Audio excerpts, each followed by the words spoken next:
WRL. The homecoming event. Which honestly, I couldn't figure out. Standards, you don't know. Well, it's basically just wait.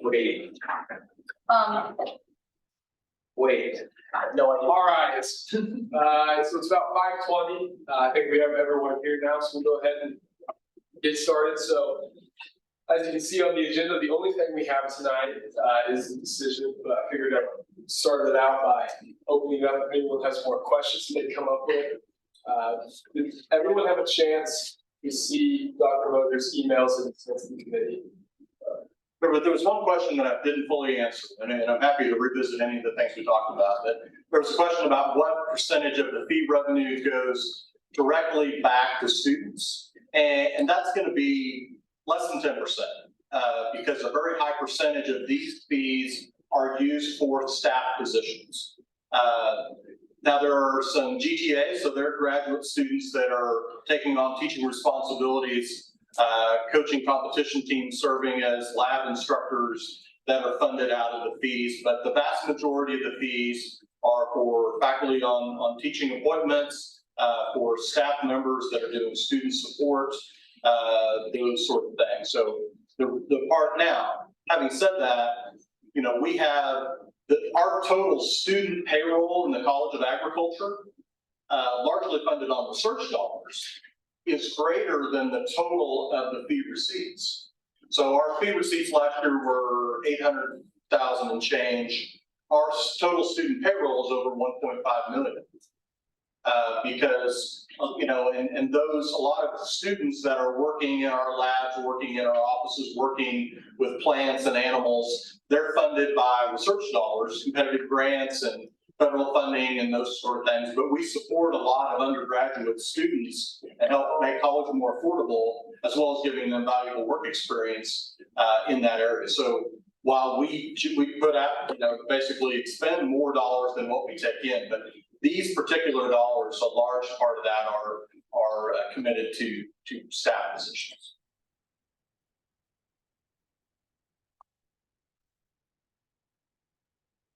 Are there further questions?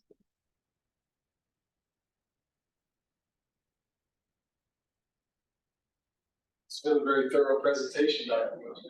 Well, I appreciate your interest. You guys ask good questions, and I appreciate the fact that we have a system of accountability here. I think it's very important that students have a voice, both at this sort of level, as well as the way we manage it in our departments as well, to make sure that students are engaged and they have a voice and how the fees are spent, and that ensure that they are spent for student benefit. So now we can go ahead and open the floor to discussion.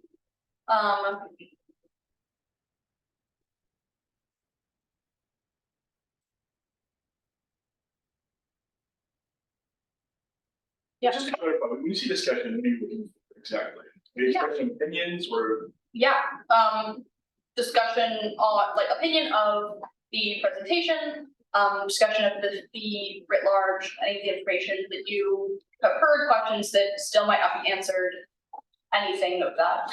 I think anything that would move us towards the final approval or disapproval of that. Yeah. Yeah, so I can start. I think that we should approve it. I think that it's a very thorough presentation and it's clearly going for good uses. And it's one of the lower fees that we have at K-State. And so I would say that I'm strongly in favor of it because we can see that's going for the right causes. And then college of ed, obviously. Yeah. Which I'm always in favor of. College education.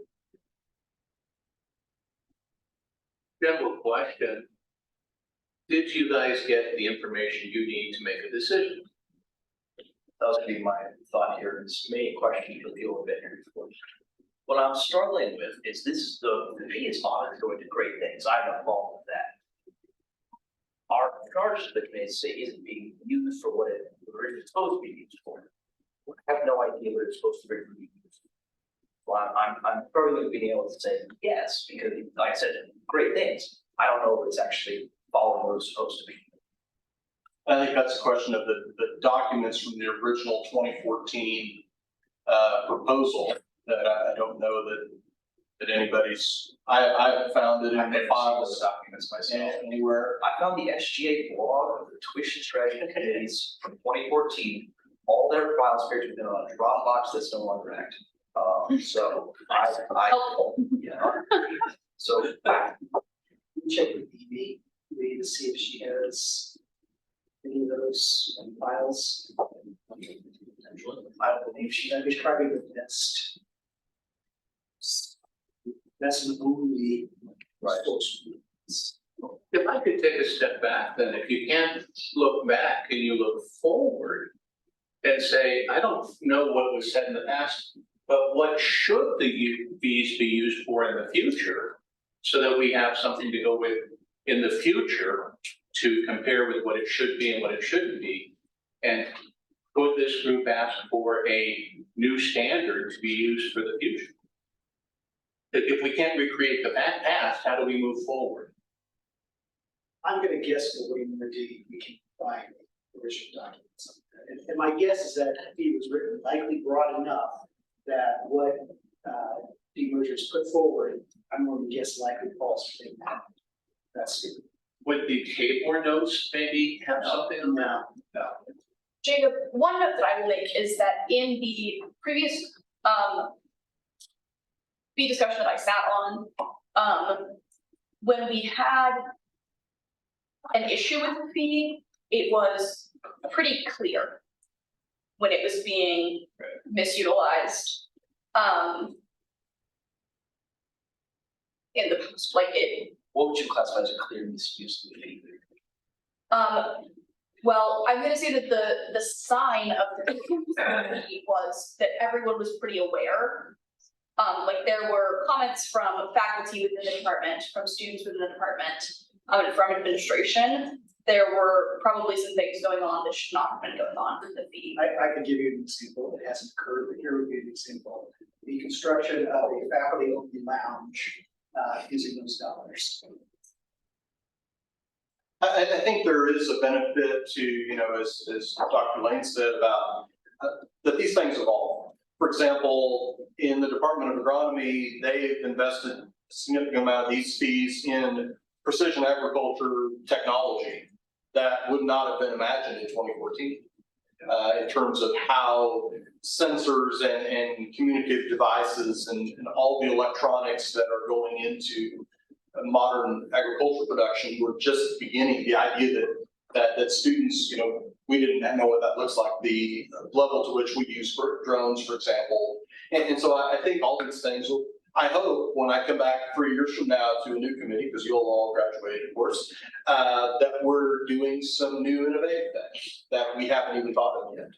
But I hope that they also very much serve the student interest and that students can see a direct benefit, whether it's technology or whether it's support people or whatever that sort of thing is. But I think they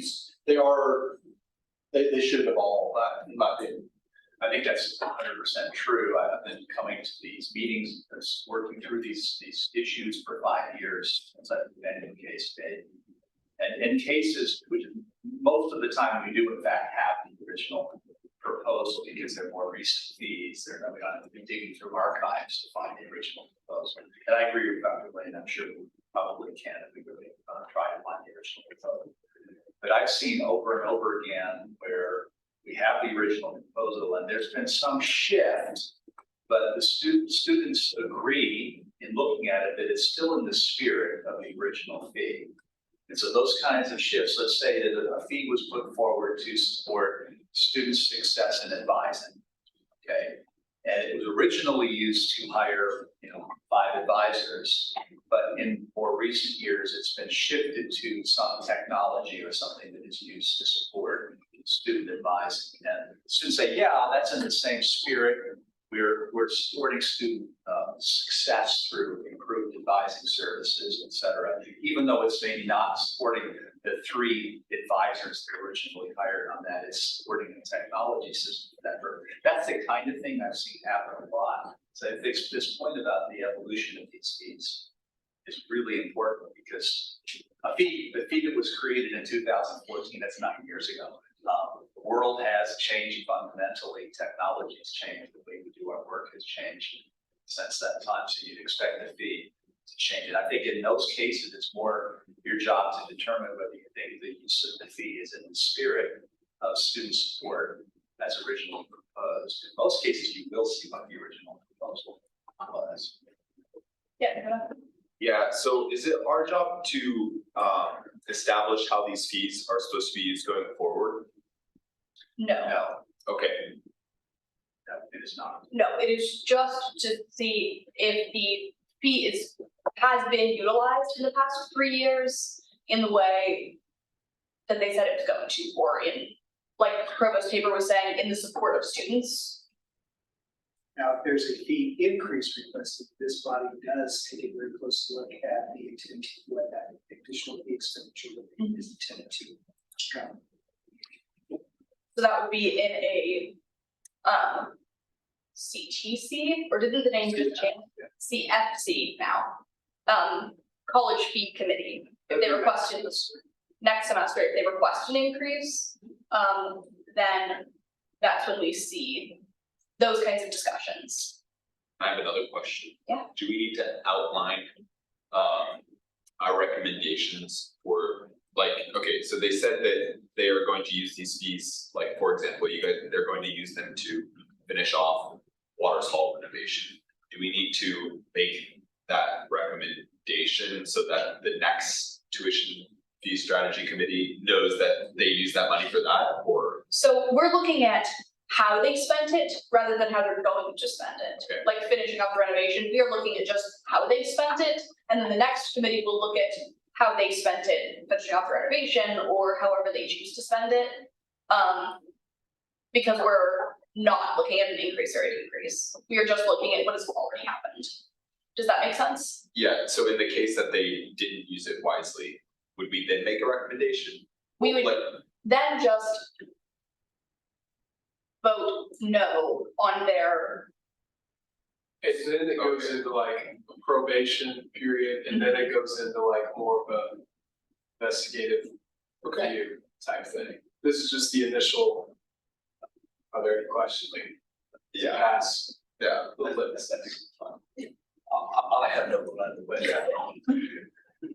Well, just, I mean, you were concerned that we didn't know what the previous committee said, but it seems like they were not supposed to make recommendations on it. Correct, my thing is, if it is okay to say it's still from the spirit of student support, then no problems.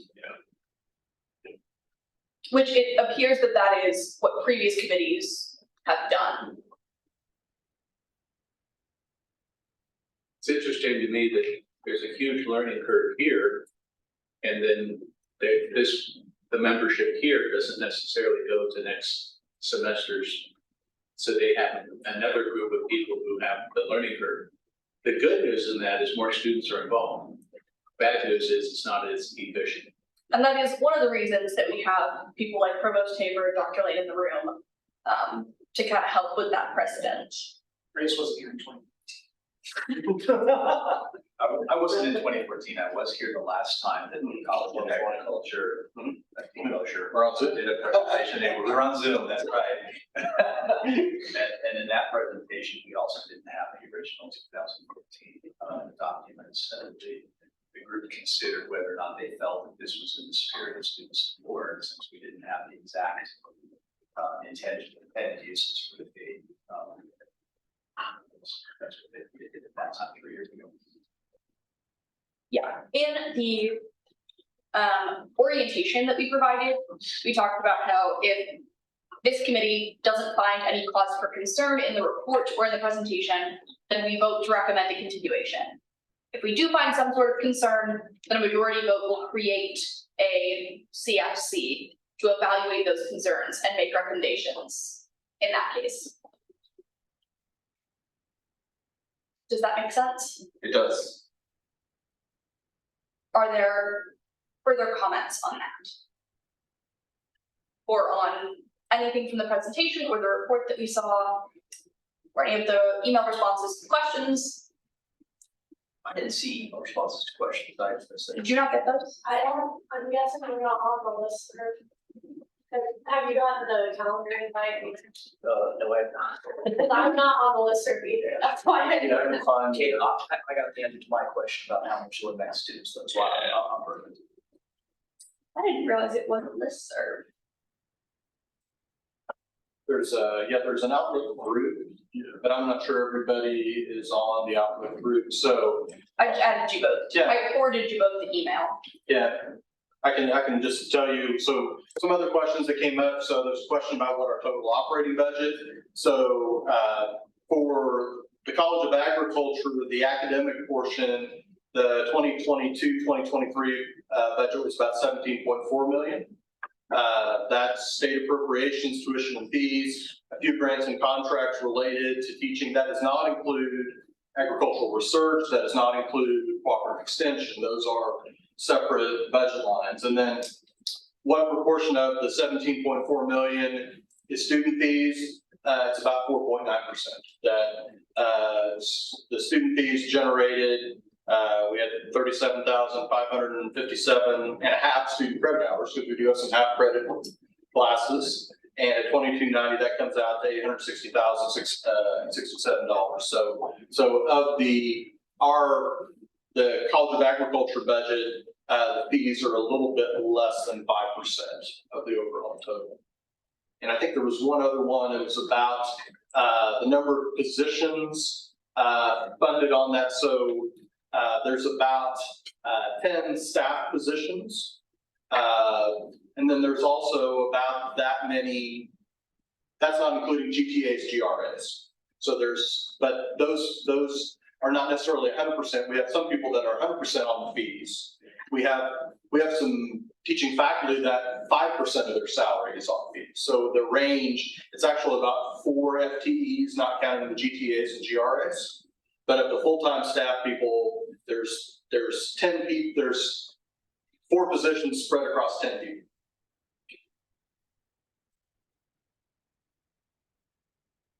It's kind of hard to describe that. Yeah. University budgeting is an interesting exercise. But every time we go through this exercise, I learn something. Geneva and Tyler we have 2 amazing, well, we have more than 2 amazing, but we have 2 people that lead the budgeting office in the college, and they are great teachers and help us understand.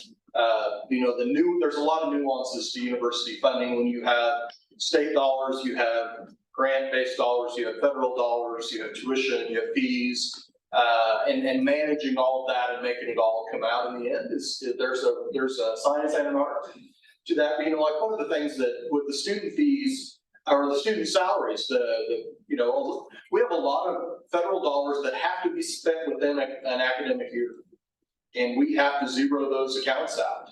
That's by federal statute. We cannot carry over a dime. And so June gets really interesting because that's when our year ends. And in terms of how do we make sure that these federal funds are spent? One of the nice things about the fee accounts is that we can have a minimal carryover because we need to plan ahead and for major projects and things like that. It's an interesting exercise for sure. I'd like to make a general comment. I'm real impressed in an area that hasn't been brought up. The 20% that's kept at the center, the upper level, as an oversight group of students who help recommend where to put the dollars most critical each year to be responsive to opportunities to travel abroad or to have a guest speaker.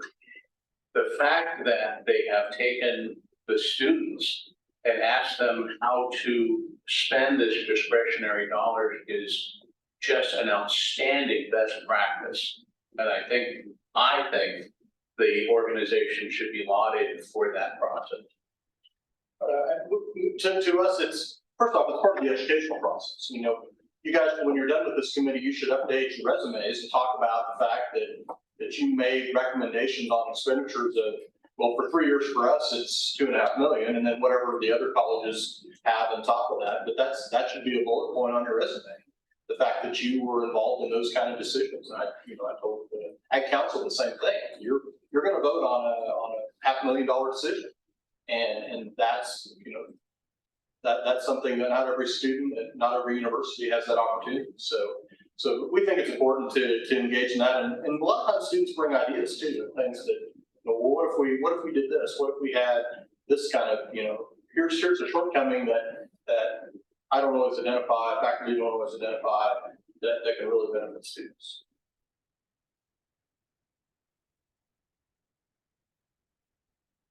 By the way, he and I just met the first time last week. Are there further comments, further questions? What is the process for actually approving this motion by one of the voting members?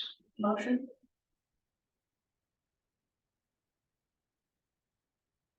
I moved to continue. What is it, to approve continuance? So, yeah.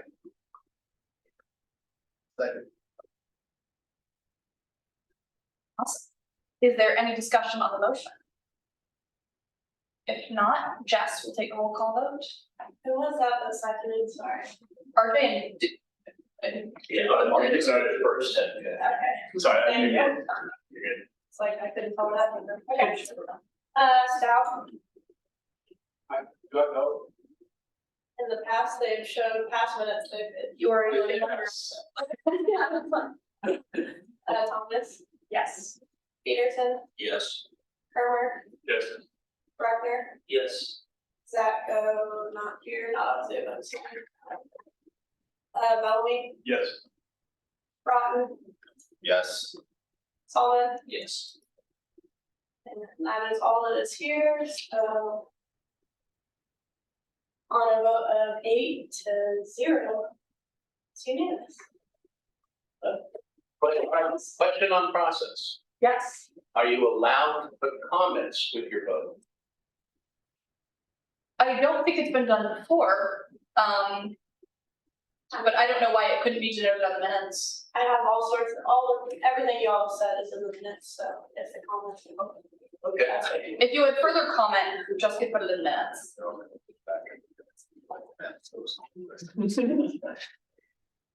Just asking what it was in the realm of possibility. By no means am I trying to put words in your mouth.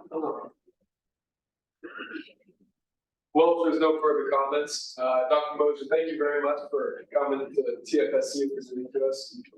Appreciate you for doing that. But for everyone else, we'll be back in here next week, Halloween.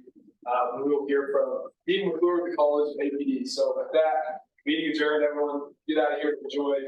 Well, I think it's costumes. They're not like here. Provo favorite costume. Yes, I'm going at the middle-aged administrator. A bureaucrat. Yeah. Feel free to wear a costume if you like. Regarding the costume for the Senate, Or, you know, Are you in comments? yes, I'm not really done. you are having a better week. So, costume expected from you. Costume